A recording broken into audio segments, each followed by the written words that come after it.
Everyone, I'm back with another video. It's been a very long time, but let's start again. Make sure you can watch the complete video.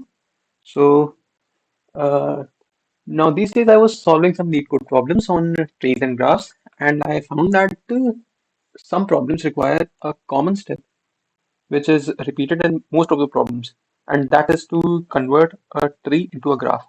So, let's suppose we had given an example. This is our binary tree. These are the nodes 1, 2, 3, 4, and 5, where 1 is the root node.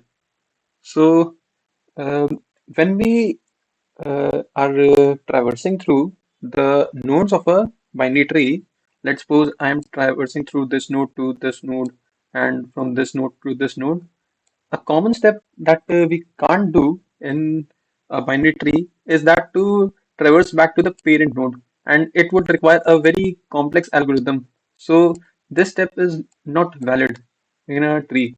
But suppose we are converting this into a graph, then becomes very easy for us to traverse back to the parent, because in a graph, let's suppose a graph is given and it is represented by an adjacency list.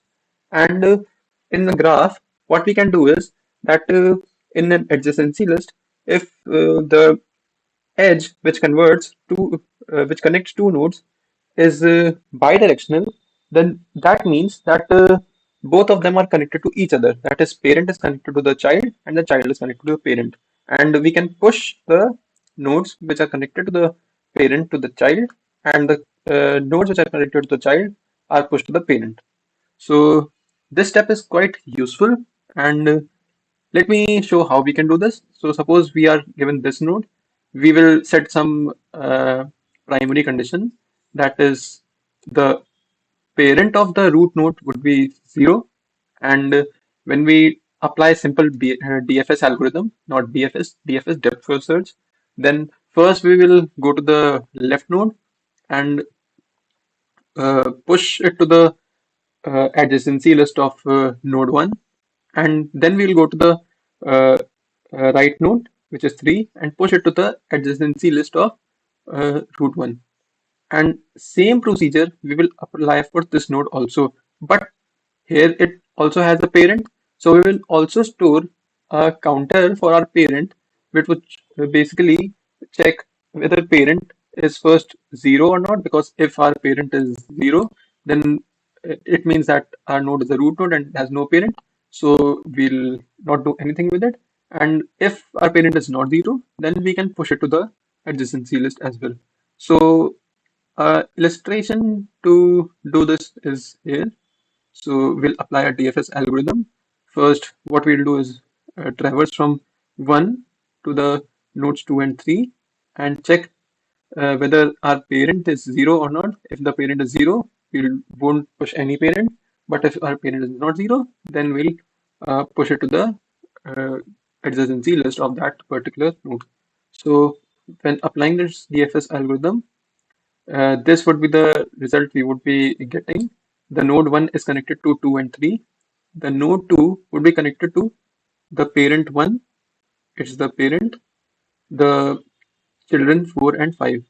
The root 3 is connected to node 1, and the node 4, applying simple DFS here, does not have any child, so that would be a null pointer, but it has a parent which would be stored in it.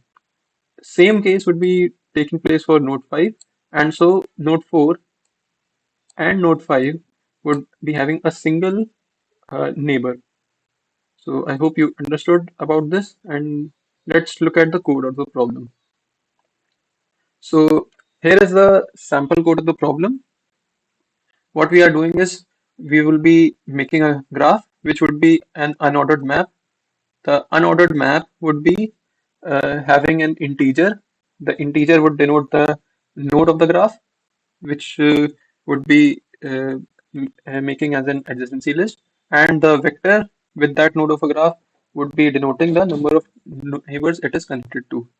The parent is initially set to 0, that is, we are traversing from the root node, and the root node would have a parent 0, which doesn't mean that it has anything. And we will also have a root node which we will push into the node.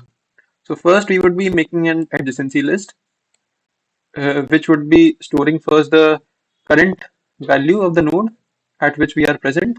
So if we are starting from the root, then we would be present at the root node, and its value, as you can see in this example, is 1. So that would be pushed here. And since parent is 0, then nothing would be pushed, but its parent is not 0. Since parent is 0, nothing would be pushed. But for the nodes which don't have parent 0 would also be pushed into the uh, adjacency list of that particular node. Now, then we'll check the left node.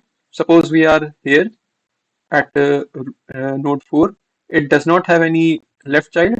So that means nothing will be pushed to the adjacency list of that node. That means that that node would be null pointer, and hence we won't do anything. But if that's not the case, then we will push the left value of the node to the particular adjacency list of a node. And same case would be applied to the right node. And then we'll apply the normal DFS algorithm. This is the DFS algorithm. What we are doing is first we'll be traversing to the left node, and then we will be traversing to the right child. And by recursively calling this, we will be finally depth first searching to the final node of the final leaf node of the graph. So I hope you understood the problem, and I'm thinking of releasing some videos in which this algorithm would be also applied there. So I hope you understood everything. If not, you can definitely ask me in comments. Thank you for watching.